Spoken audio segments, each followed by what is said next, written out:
It's an important day for us, for the community. Also, I want to say that I am proud, very proud of what has done the community in 1 week to run such event with a strong community has been possible. Without this strength, it's sure that it's not possible. That is a clear demonstration of the strength of our community. And our community has stars. And one of the stars of our community, a big star, is coming now to the stage. Alex, please come to the stage. Is our Messi. Is the Messi of the blockchain technology in Catalonia. Okay? We have a very good beginning today. What Alex will tell us now. Thank you, Alex. Thank you very much. Thank you. Good morning, everyone. And yep, we had, I think, I'm really thankful for this was possible thanks to these guys at Cambra de Comerç and Generalitat. And honestly, like a week ago, we decided to do this. And we thought that this was completely crazy, like having like around 400 people in just 1 week, no budget at all. But then thanks to local authorities and thanks to the people here, we made it possible. But it's also something that he said I'm a star, I'm not. I think the good thing about Barcelona is that we don't have stars, we have a strong community. That's what's important about Barcelona, like having everyone joining. But then, today I'm speaking about digital identity, self-sovereign identity, but mostly I will be speaking about decentralization and what it means. So, anybody knows this girl here, Alice Cohn? Is it familiar to you, guys? So, back in 1930s, something like that, the government of Holland, they decided to help people.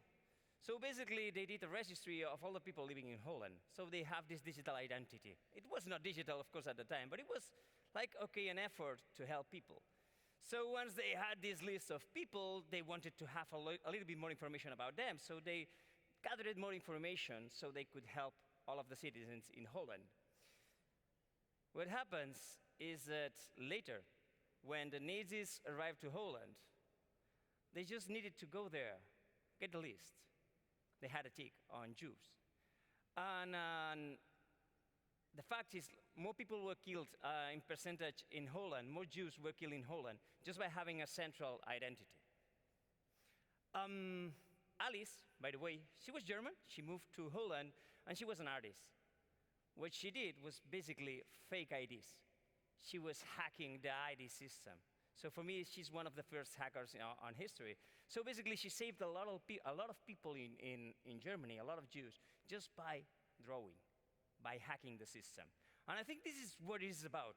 Decentralization, in some kind of ways, it's like hacking the system. Because if I say it is, okay, how does it resonate to you? How many of you, like, please raise your hands if you really think that climate change is fake news? Even just one. Do you agree with that? Climate change is, everybody knows that, come on. I read the news. No. But then the same is true with other information. Like everybody is trying to convince us to share all of our information, that our information is worth it, it's not worth it to us, that our privacy is not important. And we are in a really particular moment in history where technological changes are happening so fast that we're losing control on our identity. And this can have like really bad and nasty consequences for us if we just don't act right now.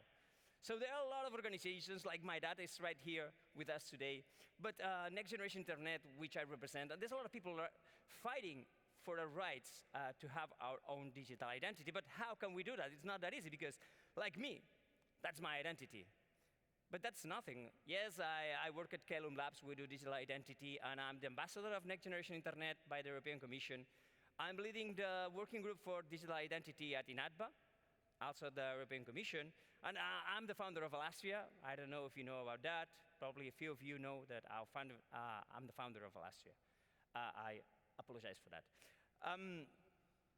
But The truth is like, I feel like that. I don't know. If I'm going to ask you another question to you, please. How many identities do you have? Digital identities, real identities, whatever. How many identities do you have? 6? Not that much. Come on, say something. More? 2? How many? How many do you think you have? Let's count. Let's say something. You say 2. Which 2? The real and the fake. I think it was Gabriel Garcia Marquez that said everybody has 3 lives. Secret, our public life, our private life, and our secret life. And I think we have a problem like separating secret life and private life. Everybody's putting their secret life on Instagram today, and that's not private at all. But if you think about identity, basically, of course, you have your national identity card, but then you have your social security, driver license. Of course, you have to pay taxes, and then you have Google, you have Facebook, you have Instagram, you have, like every time you join another service on internet, you're creating a new identity, okay? So that's a lot of people having a lot of information about us. So they know everything about us. And who has that information?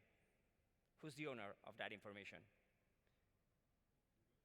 Google? The cloud, I would say. Usually I get an answer like everybody. Everybody is the owner of our information. Everybody owns our data. I don't agree, because I'm not. I'm not the owner. Everybody else, I would say, that's the right answer to that, because I don't control any of that data. I don't know if you know about that, but you can ask Facebook about your I want to get my data back, so you can do that. There was like, they had a legal event happening on Austria, I think, and somebody said, okay, I want my data. Finally, he won, so he got the data, and it was around 500 pages of data about him. Imagine reading 500 pages of data about you. Probably they know you better than you do.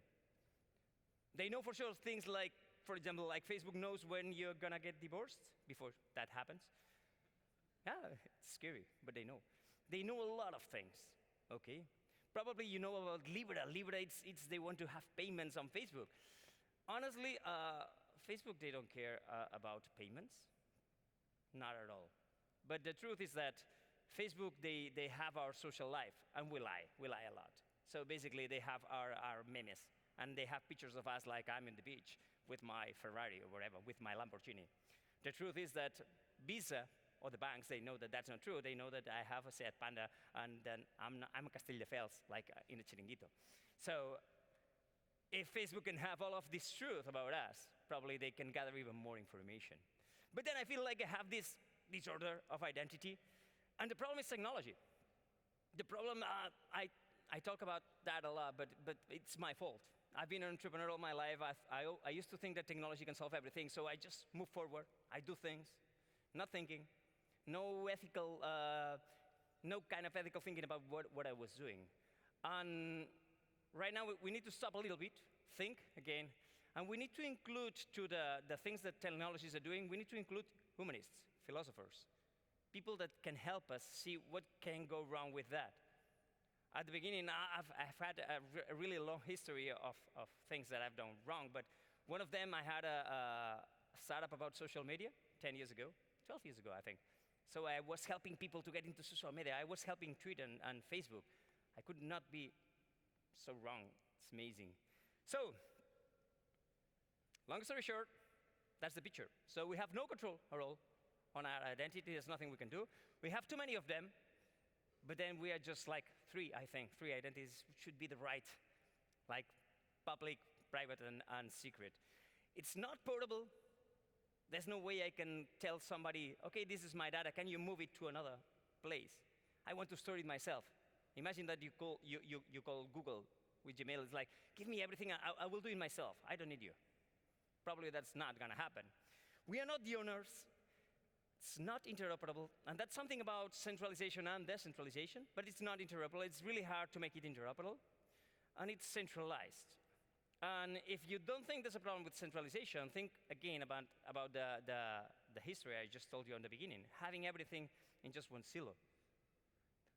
If you have all of the information in just one database, then it makes sense to do an attack and try to steal that information. So We work a lot with cybersecurity, and there's just one rule. Probably it's impossible to keep everything 100% secure. The only trick that you have to do is that getting that information, stealing that information, it's not profitable. So the price of stealing that information, it's superior to the reward that you have by stealing that information. And imagine that instead of having one database with the information of everyone, we have 1,000 databases with just information of each one of us. And it's controlled by us. And everything goes around that. That's what we're trying to do. And we have another big problem there. So I think that's even more, but there's an average of 250, 300 times a day that we look at our phone. But probably the thing that I'm really more worried about is like your mobile phone, basically, it's every 15 minutes, it's connecting to the internet, sending information about you. That basically you consented. I consent with the terms and conditions. I think probably that's the biggest layer of internet ever. But you are sharing all of the information about you all of the time. In fact, somebody did study that, and they found out that 80% of the traffic of his mobile phone was just tracking. It was not mails, WhatsApps, or whatever. It was just tracking of information about what he was doing, GPS, what websites they were visiting, everything about him. We call that the economy of attention. Everybody right now, it's like they are competing to keep us attached to the screen. Because, well, it's a matter of, I will come to this later, okay? This is probably one of the biggest surprises I got. Because I was reading this, and I found out there's an application that's called Elixir. You can download it. If you download that application, they list you all of the applications you have on your mobile phone and what they are accessing to. So I had a lot of surprises, but the biggest one was this. It's my calculator on the mobile phone, was tracking my GPS. Obviously. How can they know it's 2 plus 2 is 4 if they don't know I'm in Spain? It makes no sense at all. For me, it's quite crazy. But anyway, all of this information is used against us. And you already know that. Things like Brexit, Trump, a lot of things that are happening, crazy things happening in the world. And there's a big debate on that. I will not say that they can manipulate you, but probably they can nudge you. They can just point you in one direction or another. But the main problems that I see is that they are just polarizing us. Why? Because if you're working marketing, you always need to define a target. But then if your target is everyone, it's really hard. So let's make everyone just a target. So let's put it in the right or the left, and then that's easy for us. Then we have a target, and we can sell things. So I think if a lot of people, they say always all of the time, no, I cannot be manipulated. Probably if you say that, it's even easier to manipulate you, all of us. We can be really manipulated. And it's quite easy, just knowing things about you. We do this every day. If I speak about identity is the way I relate with others. It's how I relate with others. And the more information I have about others, the more I can manipulate them. Things as simple as asking for a coffee. I just go there, get me a coffee. They will give me a coffee. But if I know the bartender, it's like, hey, how are you? How's your kids? How's your wife? How life is going? Are you better? I think you're injured from whatever. Probably they will give me 2 coffees. That's manipulating my area of knowledge. So, privacy. In the world we live in right now, we have no privacy. Privacy was first defined a lot of time ago by 2 lawyers. And do you know why they needed to write what privacy was?